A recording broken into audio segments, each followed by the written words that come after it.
So David, could you? Okay, so welcome everyone. Today we have the pleasure to have Giovanni Aricò, who is going to tell us about DES reanalysis using all the scales available and what it implies for cosmology and baryon physics. So we're happy to have you, and you have 40 minutes, 45 minutes, and then we'll follow up with questions. So whenever you're good to go, please start. Thank you very much, Rodrigo. Thank you all for inviting me. It's really a great pleasure to be virtually here and talk to you guys today. So I'm gonna jump straight to the point here, and to be sure that we are all in the same page, I'm gonna just start introducing very briefly cosmic shear. So here's the picture. We have some faraway galaxies, and we can measure their shapes. And if we consider that these galaxies are in vacuum, we can assume that their shapes are uncorrelated, so they are randomly oriented in the sky. But if we then consider that their lights traveling toward us go through the large-scale structure of the universe, so filaments, halos, voids, all these things. So their lights will be bended by the gravity of the large-scale structure itself. And this will create some correlation on their orientation. This correlation is apparent. So their shapes are not really correlated in 3D in the universe, but they are apparently correlated to us because of this effect of the large-scale structure. So, and to this effect, we refer as with cosmic shear. So we can mathematically consider the coordinates of the galaxies that are unlensed as the coordinate that are lensed times a matrix that we call distortion matrix. Elements of this distortion matrix are the shear and the convergence. We can refer as the convergence, we can think as the convergence as a magnification, so the galaxy's shapes are magnified, appear larger, whereas the shear with the shear they are distorted. And you can see, I think maybe you cannot see my mouse, but on the top right we can see that how these shapes are distorted. At the first order, the shapes are distorted with the E mode, so in the top panels, these green shapes. So whenever you have a mass like a halo, shapes are going to be distorted in this roundish way. Whereas if you have a void, you have another kind of distortion. And you could have some B mode that though they don't appear in gravitational shear, but they may be caused by other kind of effects, for instance, intrinsic alignment of galaxies. And we talk about weak lensing regime when the convergence is small. So we can basically assume that the convergence is negligible, and we are left with shear or something called reduced shear. So when we study cosmic shear by means of these large weak lensing surveys, so we map the sky, and we do typically tomographical bins. So what does that mean? So we map our galaxy and we bin our survey in different redshift bins, and we study the autocorrelation and cross-correlation of the shape of these galaxies. So we can make 2-point statistics with this, power spectrum and correlation function. As you can see in these equations, the power spectrum is going to be an integral along the line of sight of the matter power spectrum times some geometrical kernels. And the correspective correlation function is going to be just like an integral in harmonic space of this CL, of this power spectrum. So why do we want to do this?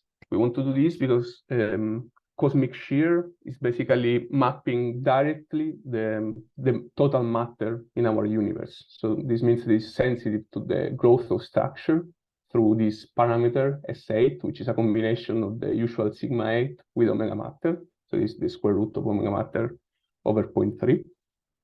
And the signal is very low, so we need high signal to noise for this measurements. So we need millions of galaxies.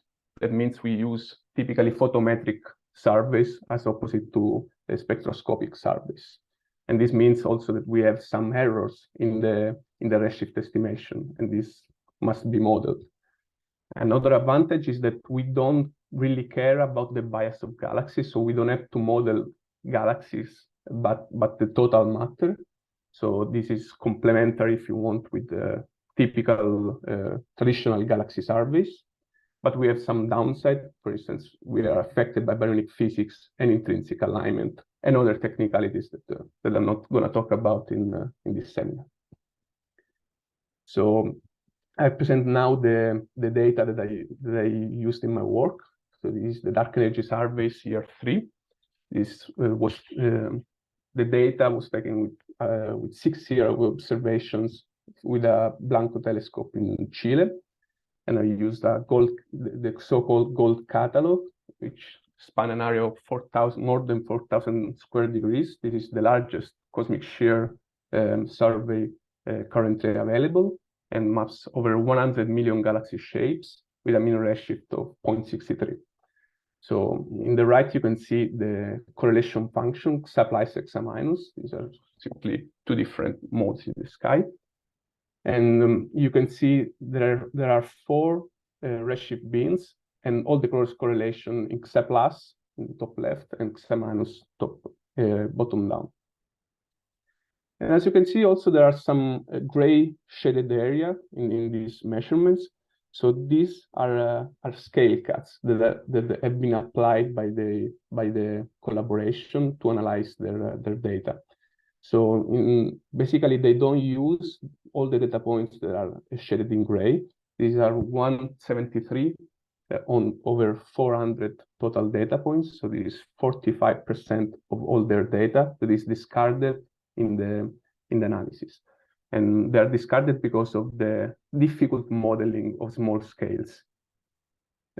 Now, let's try to understand how they model this and what are the difficulties of this modeling.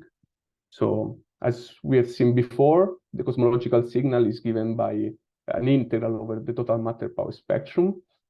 And we have also some contribution of intrinsic alignment of galaxies. We can see as an integral along the line of sight of the distribution of the galaxies over a power spectrum of the intrinsic shape of galaxies, which is kind of unknown but can be modeled as some matter power spectrum time prefactors, let's say. I'm not going to really enter in details in this, but we have different models for this. For instance, the nonlinear alignment model of the tidal alignment, tidal torque techniques.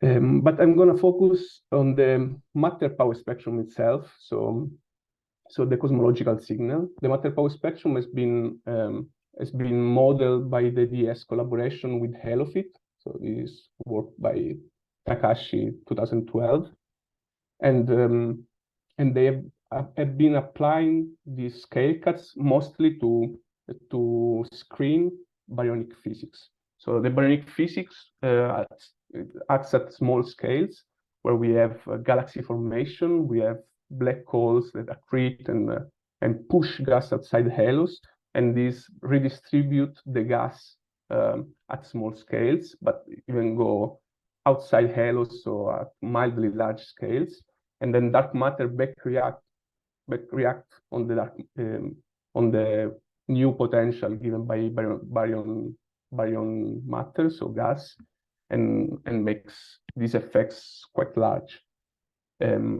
So here we have this HaloFit is based on gravity-only simulations, so it's doesn't know about baryonic physics, and that's why DS cut all these small scales.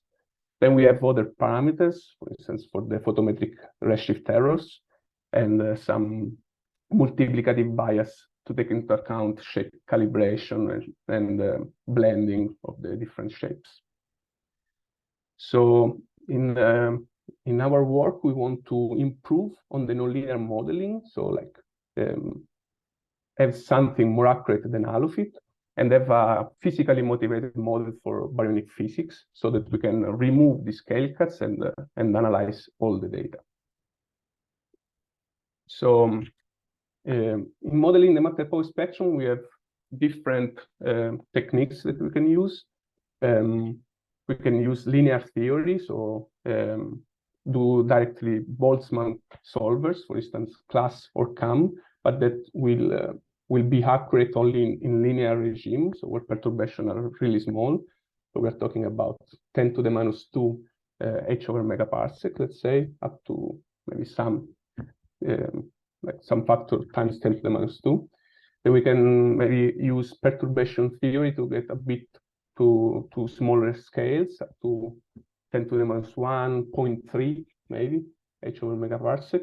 But if we really want to explore the small scale regime, so up to maybe 10 h/megaparsec, we need to use simulations, because nonlinearities are really dominating. And right now, embodied simulation is the only way we have to get to these scales. But are embodied simulation really robust in this modeling? So we can compare different codes to see if they agree at these scales. And there's been done a Euclid comparison with different embodied codes like Gadget, PKD graph, Ramses, Abacus, and they see they are really accurate up to a scale of 10 h/megaparsec. So here we have the comparison, and they are within 1%. So embodied codes are really in agreement. They are robust. We can control all the different numerical aspects. But the problem is that they are very expensive to run, so in a computational sense, and we need some way to span a large cosmological parameters in order to do cosmology inference. So this is a computational challenge, let's say. And the question is how to use this embody in the real analysis for cosmology inference. And then we have baryons. So a way to model baryons would be, for instance, to use hydrodynamical simulation, which is now the most complex model that we have to study both gravity and hydrodynamical forces and galaxy formation at the same time. But we have the different codes in this case predict very different matter power spectrum. So here in the right, we see the ratio between the power spectrum of a hydro simulation over the same realization of the universe, but just consider gravity. And if the hydro would be in agreement, they would have just the same suppression or the same enhancement of the matter power spectrum. But we see that they are all over the place, and they predict basically 30–40% different matter power spectrum. So we don't know in principle which of these one is correct. And this means that either we cut the small scales and we use just larger scales as DS do, or we have some flexible model that can fit all of these possibilities, and we can marginalize over the baryonic parameters, or maybe we can constrain which one of these cases is really our universe. So how do we do that? We use the Bacco simulation project. So this is a project started by Raul Angulo at Donostia International Physics Center, and with many collaborators that put here. So in the Bacco simulation project, we have three macro area, let's say. We want to model cosmology through embodied simulations, model baryons through a technique called baryonification, and then put galaxies, so model also galaxies. We have different methods with this, using either Lagrangian by expansion or techniques as sham, but I won't talk about modeling galaxies in this seminar, but just focus on modeling cosmology and modeling baryons. So how do we model cosmology? We know that we have to span a large cosmological space, so we need many simulations. Simulations are expensive, but we can use some tricks to span in a faster way the cosmological space. So this scaling is basically do this. Instead of running many simulations, we can run just one simulation or few simulations and scale its cosmology in order to mimic a target cosmology. So let's assume that we have an original cosmology with a given an original simulation with a given cosmology, for instance, with omega matter 0.3, and we want to have instead of omega matter 0.1. So we have to scale the cosmology of the original to get to the target. So we can do that by some theoretical assumption. The assumption is that the non-linearities basically don't care about the linear matter-power spectrum. If we have some initial linear matter-power spectrum, then the non-linear matter-power spectrum would be kind of similar. So we can basically minimize the linear variance of the original simulation in order to get to the target. So in practice, how this is done, we scale in size, so in the box size, all the particles of the simulation, and also in time. So we pick a snapshot that is in the future or in the past with respect to the original one, and we will get some density field, which is basically very similar to the target simulation. And this technique is very fast, so we can do it in a few seconds to a few minutes, depends on the dimension of the box and on the number of particles, of course. And it is very accurate, so we check that the matter-power spectrum is a few percent in the target scene, is a few percent accurate with respect to an embodied simulation run with the target cosmology. So the idea is we run few simulations. We have 5 simulations right now. We call them the ring simulation. And we scale the cosmology of this simulation toward closer points, so we can span a large cosmological space. We have 8 cosmological parameters, also neutrino masses and dynamical dark energy. And after we scale our cosmology, so we have a point in the cosmology space, we want to add baryonic physics. To do that, we use an algorithm that is called baryonic correction model. So this algorithm takes all the halos in the simulation and compute some analytical density profiles. So we have different baryonic. We assume we have different baryonic components. For instance, central galaxies, satellite galaxies, gas inside halos, a fraction of gas which is expelled by AGN feedback. We parameterize this density profile. Then we integrate the density profile in order to have some integrated mass profile of the gravity only and integrated mass profile of the baryonic density of the baryonic component. And then we can invert these mass profiles in order to compute a displacement which we have to apply to the particles in this simulation, in this halo, to get from the gravity only profile to the baryon profile. So in the end, our particles will not follow the initial gravity only profile, but the new theoretical one. And then we can even tag our particles to have particles which are galaxies, particles which are dark matter, particles which are gas. So if we start from a simulation which has only dark matter, let's say, we can get then gas inside halos, gas which is expelled by halo, and galaxies in the center of all the halos. And this method is powerful because it has few free parameters, and these free parameters have a physical meaning. This means that we can constrain them with actual observations. The main parameter that we want to constrain is called MC. This MC is the characteristic halo mass for which half of the gas is depleted by baryonic feedback, for instance, AGN feedback. But we can measure this parameter with X-ray data. For instance, we have X-ray data of the gas inside halos, and we can plot this. We can plot this fraction of gas.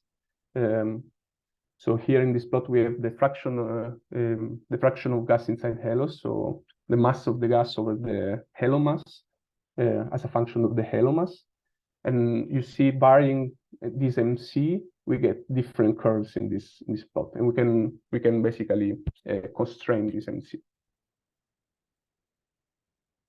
And to do the inference, though, like we cannot use directly these simulations because this would be still too slow. So what we do is to use neural network emulators.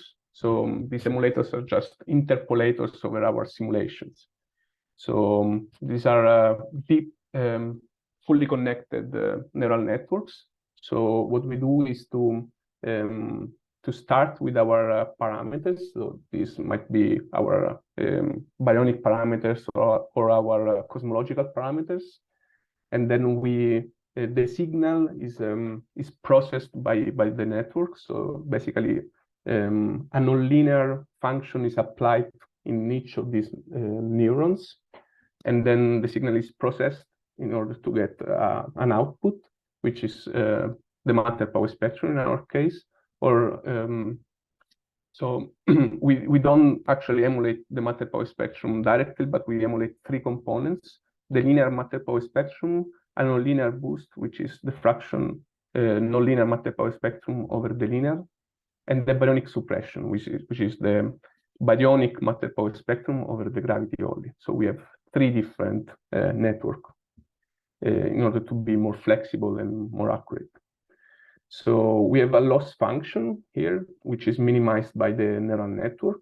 So we run basically many realization of our many simulation covering all our space, and then we train the network in order to mimic the best possible way this power spectra by minimizing this loss function. So here I present some of our emulators. The linear matter power spectrum has been trained with 200,000 class power spectra, and its accuracy, as you can see, is very, very high. So it's 0.2% accuracy, and the speed evaluation is milliseconds. So you pass to class typically takes few seconds. If you have massive neutrino, it takes 7 seconds. So this is 3 orders of magnitude faster. This means that if you have to run a chains with 500,000 points, you don't take 1 week, you take just a few minutes.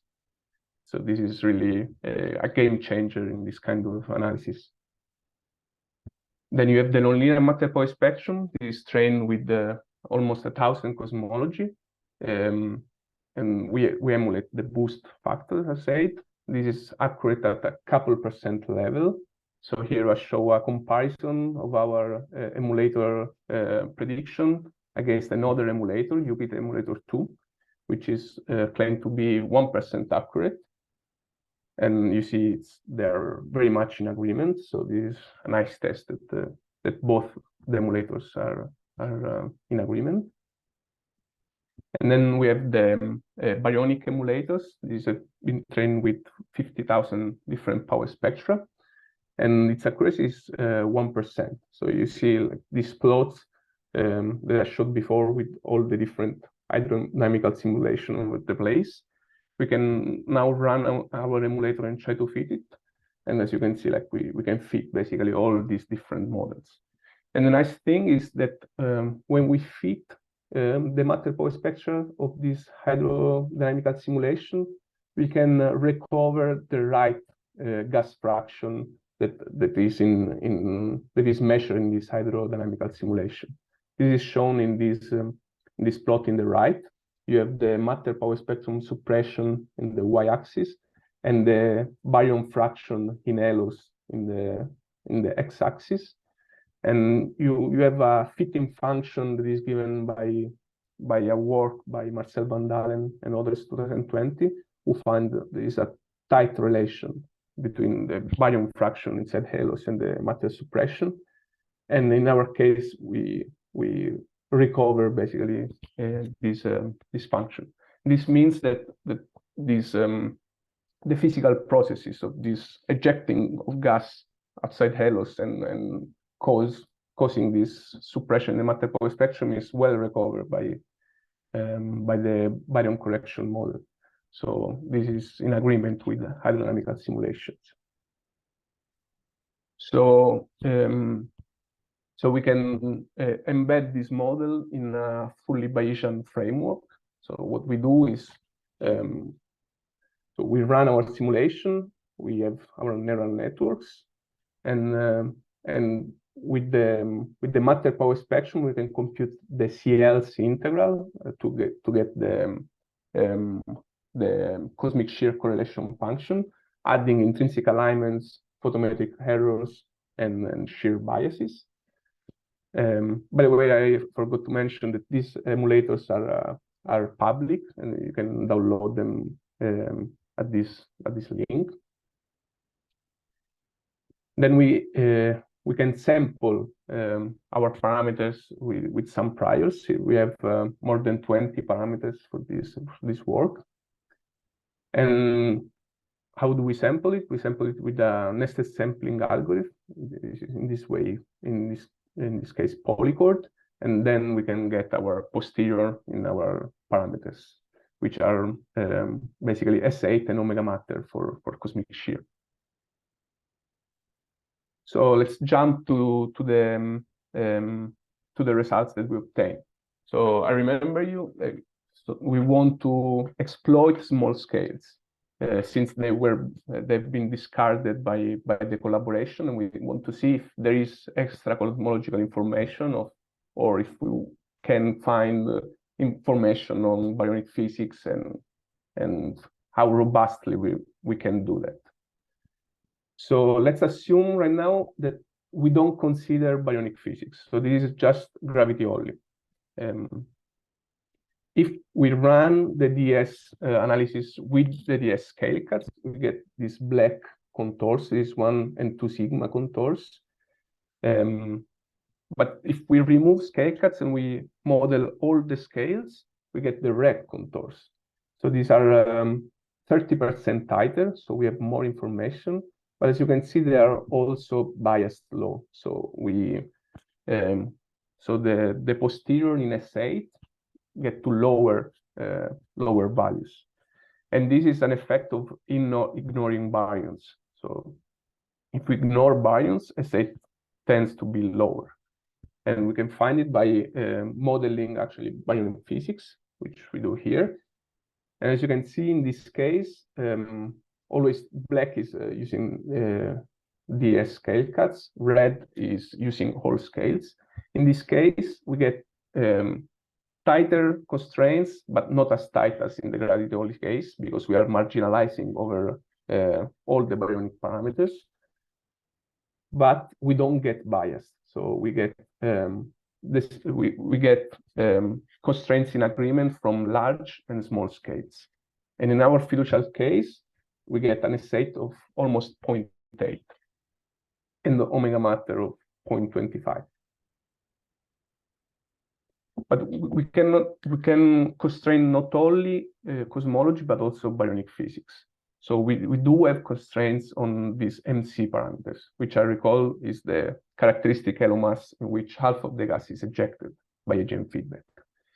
So we do constrain this, and we get an MC of 10 to the 14, a bit more than 10 to the 14 solar masses. This means that we expect that if we observe halos of 10 to the 14 solar masses over age, we expect to have half of the gas which is missing. And we can compare these measurements. So this is the red curve that we obtain with previous measurements. For instance, the measurement of Angela Chen and others, which has been done with the small scales of DES. So it is same data set and similar data set, but fixing cosmology or having tight prior on cosmologies. And we see that this is well in agreement. And we can convert these measurements in suppression in the matter power spectrum, which we infer. So this is what we find. This gray band is our 68 credible regions, 68% credible region in the suppression in the matter power spectrum. And we can compare it with the different hydrodynamical simulation to see if there are some in agreement or some in disagreement.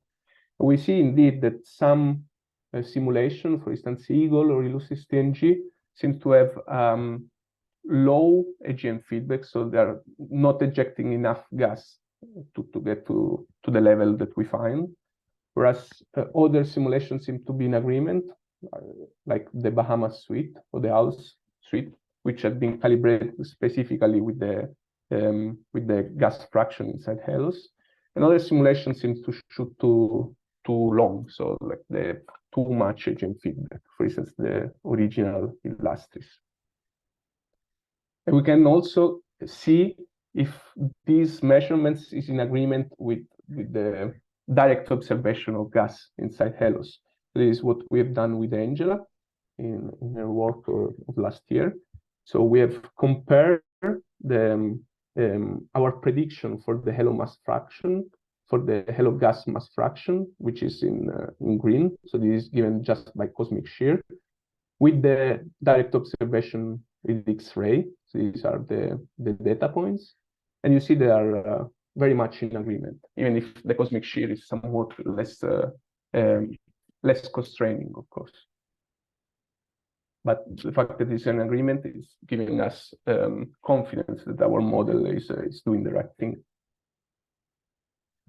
And we can explore these results in light of the S8 tension. So this S8 tension is a somewhat discrepancy in the S8 values, which is found between cosmic shear analysis and the Planck data, so CMB, higher redshift.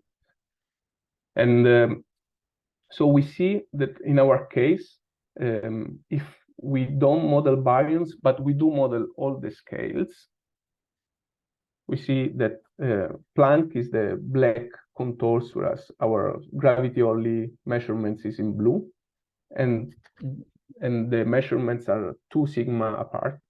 So this is somewhat the same level of discrepancy that typically the cosmic shear surveys find. Whereas if we model baryons, we get to 0.9 sigma with Planck. So by analyzing all scales, including baryons here, it seems that DS year 3 is in agreement with Planck. We can show different tests that we have done also, and compare it with different data sets that have been studied. So here we have the Planck measurements is the blue shade here, which is somewhat the higher. And in the top panel, we see different models that we have tried with different intrinsic alignment model, different modeling of baryons, meaning like with 7 free parameters or just 1 free parameters. And we find like all results in agreement and kind of in agreement with Planck too. Whereas the DES collaboration measurements, which are the black dots, are somewhat lower S8. and also different cosmic shear surveys, for instance, KIDS or HSC, are also somewhat lower. And we want to understand really what are the differences between our modeling and the DS collaboration ones. So from where much of this shift comes from. And we have done it with this plot. So here we are changing different modeling choices and see their impact on the S8 constraints, S8 and omega matter, so S8 omega matter plane. Our fiducial modeling is the blue contours here. This is 1 sigma contours, whereas the DS collaboration is the black contours. And we see they are 1.4 sigma apart. So this is quite a lot if we consider that is the same data that we analyze. And we see, so this is also using scale cuts. So to make a fair comparison, we are using just the large scales, okay? So if we switch off the baryons, we get from the blue contours to the green contours. So this is 0.2 sigma. So baryons do not affect much this difference. That's because we are cutting the small scales with baryons are less effective. We are more effective, sorry. So baryons using the scale cut seems not to have a big impact. Then we switch off our non-linearities model. So this is the Bacco-Emu. So we switch from Bacco-Emu non-linear to Helofit. We find the difference from the green to the orange contours. So this is 0.4, 0.5 sigma. This means that non-linearities seem to impact even more than baryons in this case. Then we switch from our pipeline with our priors to theirs. So they are different pipe. We make a brand new pipeline here. They were using Cosmosis, which is a pipeline that they developed with slightly different priors. And these don't impact much, as you can see, it's just 0.2 sigma. And then we also had the shear ratios that they use in their analysis. These are ratio of galaxy-galaxy lensing at small scales.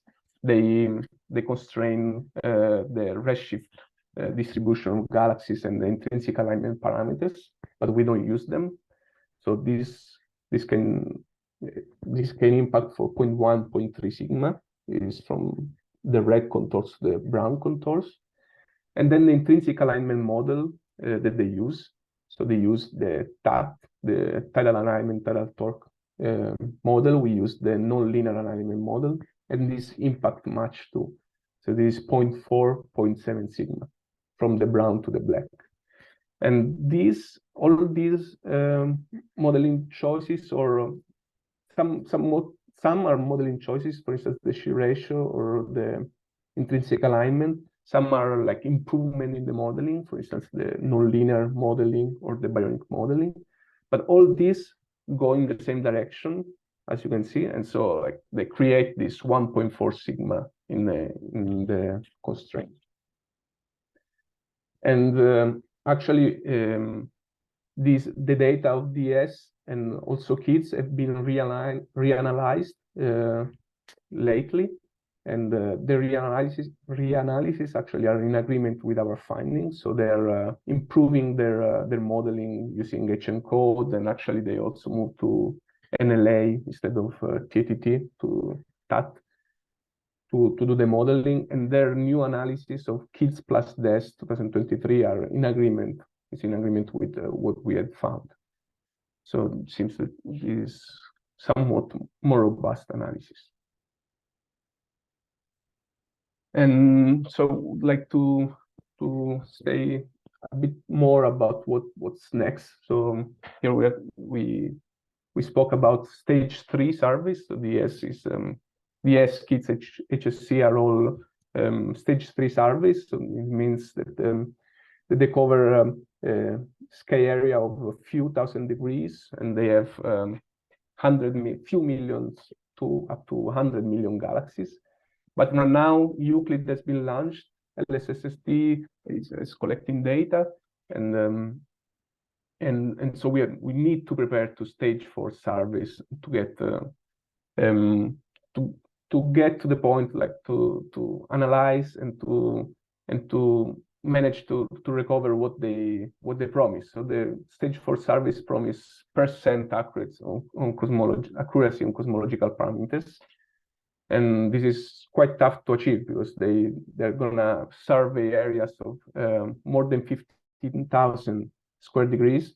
They will get billion galaxy shapes. And so it's going to be difficult. It's going to be difficult because the sensitivities peak to more nonlinear scales. So for Euclid, the sensitivity peak is around K17 inverse megaparsec, and the precision is improved at all scales actually. So that means that the modeling of at all scales, and particularly small scales, is more important. And if you need to do scale cuts, these are going to be even at larger scales, because you cannot afford to have low accuracy even at large scales. And this means that if you are not careful, you're going to be biased. And in this plot by Aurel Schneider and others, 2020, there is like a forecast on how important is going to be this sigma 8 and omega matter. So if you ignore completely baryons, you get like the black contours where the cross is the reality. So you get 5 sigma bias in your cosmological space. And you can instead cut all the small scales and just analyze the large scales. But in that case, you get the gray contours. So you lose a lot of cosmological information. So this kind of analysis is going to be more and more important. We need to update our theoretical modeling in order to be even more accurate and get to smaller scales. And I think one way to exploit better small scale data and to break the degeneracies between baryonic physics and cosmology is using external dataset. This is what we did with Sebastian Grandis in a paper which came out a few weeks ago. Is using galaxy clusters in order to constrain baryonic physics. So we fit gas fraction and stellar fraction in different X-ray surveys. And we get also some data from the density profiles of clusters. And in this way, we can tightly constrain several baryonic parameters. And this means that we can convert these constraints into some information on the suppression on the matter power spectrum given by baryons. So in these right panels, you see like the strength of this methodology. So in the top, in the rightmost panels, in the top panel, you see that the red contours is the constraints that we get from cosmic shear alone, whereas in green is the constraint we get in this work. So with X-ray data, we can constrain much better the baryonic impact. And this means that using these kind of constraints as a prior in our cosmic shear analysis, we can improve on our cosmological return. So get tighter constraints on cosmology. And I would conclude by saying that with BACO-EMU and the BACO simulation project, we showed that we can robustly model DS Year 3 cosmic shear analysis to very small scales. We get in the end an S8 which is in agreement with Planck, but in disagreement with the original DS collaboration analysis. And this is because of the improvements we did with the modeling of the nonlinearities, and with different modeling choices that have a significant impact and need to be taken into account when we compare, for instance, against Planck. We find extra information on small scales, but this cosmological information is somewhat entangled with the baryonic processes. So we need either better data to self-calibrate the baryonic processes, or external data, for instance, X-ray clusters data, to disentangle baryons and cosmology. And this is going to be way, way more important for the next generation surveys that are really coming. So Euclid and SST, we need to improve this to get what this survey promise is, percent accuracy cosmology. Thank you very much. Thank you, Giovanni, for this very, very nice talk. Is there any questions? People can raise their hands or just speak up. And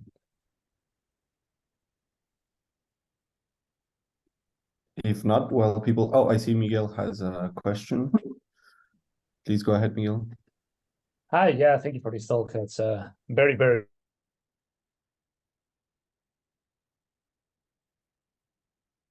Sorry, I cannot hear you. I think we lost him, yes. Okay. Oh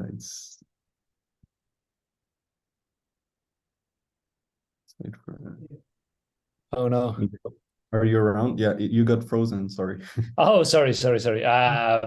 I'm back, I'm guessing, right? Yeah. All right, great. So you were mentioning that some of the main differences that you find with the test result comes down to modeling, and that basically it's down to how you include baryons and how you include nonlinearities, which seem to be included like much better in your work than how it was back in the past. Why is your modeling of nonlinearities like so much better than theirs, if I can put it that way, or at least that's how I understood it? Yes, so I mean, it's much better because HaloFit it's work incredibly well, but still is a Halo model based tool which is from 10 years ago, and it was fitted with if I remember correctly 15 simulations, 15 simulation and around the WMAP cosmology, so it was good enough for that kind of data, but now data improved the quality and we need more precision. So these emulators, as you can see, as you've seen, are trained with thousands of simulations. Euclid emulator have been trained with 200 simulation, which are disposed in Lighting hypercube, which span optimally a large parameter space. So I mean, it was just an outdated model, right? Yeah. So recalibrating maybe HaloFit with better simulation, that would be like a way like to update the modeling and get more precision. Or you can use HENCODE, for instance, which is another Halo model, which has been calibrated recently and is more accurate than HaloFit. It's just, yeah. Right, I see, thank you. I have a couple of other questions, but I'll wait to see if someone else has questions before.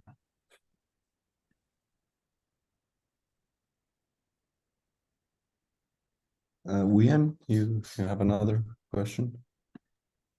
Right. Thank you for the talk. Yeah, I was just wondering, you might have mentioned this already, but for future future experiments, I assume you'll have to run these emulators again and train them on like a more higher resolution data. I was wondering if you expect this to be a lot costlier, or how feasible would it be in terms of computational costs? Yeah, that's right. So we are currently updating all our emulators, actually maybe except the linear one, which is already accurate enough, in order to face the challenge of stage 4 service. So I mean, it's computationally challenging for sure. I guess the most difficult part, at least for the nonlinear emulator, is to span the cosmological parameters in a precise enough way. Because when you start like having large priors on omega matter or sigma 8, the volume, you have the so-called curse of dimensionality, right? Because the volume scale with the power of the number of dimensions. If you have 8 cosmological parameters, even increasing a bit the prior in each one of them is you get volume which are like huge volume to cover with few simulations. And that's the main problem, because then you want a high resolution simulation and you want large boxes, right? Because you need to get the cosmic variance. You don't want to get cosmic variance, right? So you need large boxes, and you want to be accurate at small scales. So you want high resolution. And there are several ways that you could do that. Some people like do the so-called multi-fidelity approach. So they run few few high resolution simulation and a lot of low resolution simulation, and try to make the neural network learn about differences between low and high resolutions. We use the cosmological scaling, so that's an advantage because we have to run way fewer simulations, but still, of course, you had an error in your scaling. So the farther is the target and the original cosmology, the farther is in cosmological space, the larger is the error that you add. As a rule of thumb, of course, it's not always like this. It depends on the direction of the cosmology, scaling, and other stuff. But you may assume this. So, of course, the more original simulation you have, the less the error that you have. So we're planning to run more simulations in order to span a larger space. Yeah, I don't know if that answers your question, but it's feasible, but it's tremendously challenging. Yeah, it sounds challenging, but there seems to be really interesting ideas to tackle them. So, yeah, thank you. Yeah.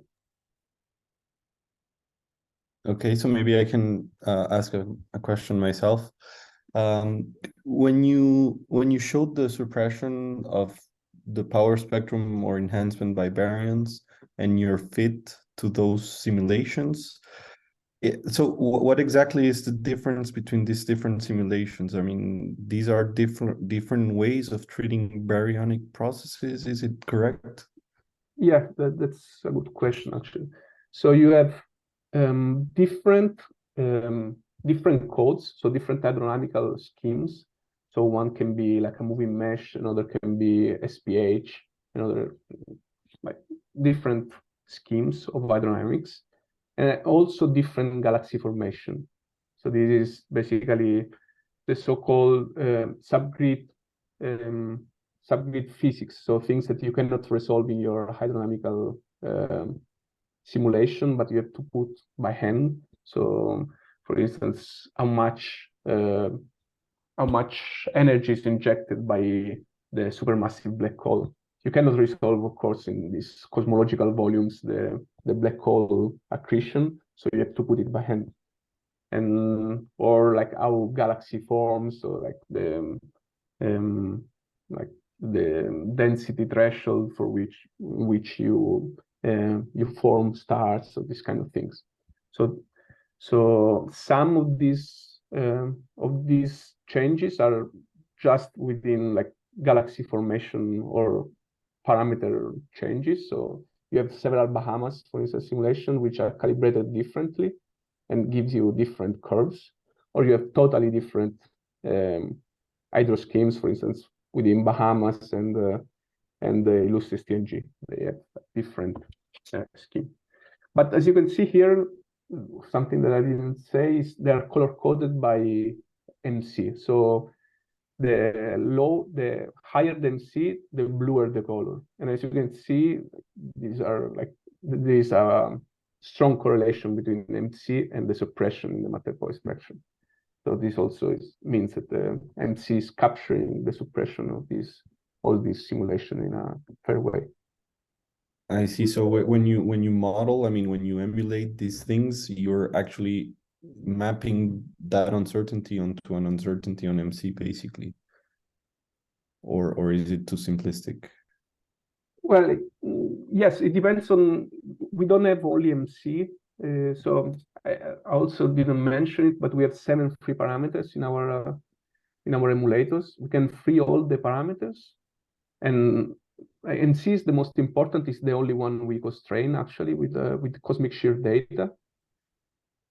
But so we can free all the parameters, so we can fix the other parameters to some values. We can use either external data sets, as we did with Sebastian Grandis. There we can constrain 6 over 7 free parameters actually with X-ray data, or we can use priors from hydrodynamical simulation. But basically, you're right. So you map your MC to a suppression in the matter-power spectrum. So constraining the MC parameters is equivalent to constrain the suppression in the matter-power spectrum, modulo some other parameters which affect anyway the shapes, for instance, of this suppression. But the total amplitude, you can see the total amplitude as what MC does. Okay, thanks. Is there any other question? Otherwise, I will ask another myself. Okay, so suppose that we have, I don't know, very good understanding, very precise n-body simulations. How do you think it would be the best way to distinguish these kind of suppressions from, let's say, warm dark matter or some new physics that leads to similar suppressions? Is there an observable that you can focus on and say, okay, this will show in this observable, not in the other, and break this kind of degeneracies? Or yeah, I mean that's an interesting question. So I would say, yeah, that cross correlations and multiple data sets, the joining of different data sets can do that. For instance, as I've shown, X-ray data can tightly constrain the effects on the suppression, right? So if you take the gas, and we know we observe directly the gas, right? So we observe the gas and we know which effects this gas fraction have on the matter-power spectrum. So we know which are the baryonic effects on the matter-power spectrum. So if we have an extra suppression in the matter-power spectrum which cannot be given by baryons because we constrain it with gas, then we can speculate like why this suppression that we measure with cosmic shear, for instance, is much larger than the one we expect with X-ray. So this might point to, for instance, warm dark matter or other effects. But I think this is pretty powerful, right? So yeah, it's the same exercise we did with Angela, right? So you have X-ray data, and then you overplot the suppression you expect from baryons. You can imagine with stage 4 surveys, this gray contour shrinks, right? And you might find that I don't know, it's lower than the X-ray gas fraction. If it's lower, either we messed up something, there are always possibilities, or a shortcoming of the model, but we can do many tests. And if we convince ourselves really the cosmic shear suggests like a lower gas fraction, or meaning like a higher suppression than what is given by only baryons, that might point to I don't know, warm dark matter or something else. Also neutrino masses, of course, can do this, but massive neutrinos can. okay, thank you very much. I think we are on time more or less, so maybe we can cut the recording, and thank you a lot for accepting the invitation. Thank you for inviting me.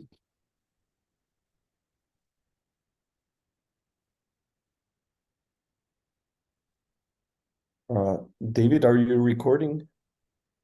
I am. Zoom has changed itself. Sorry. There we go.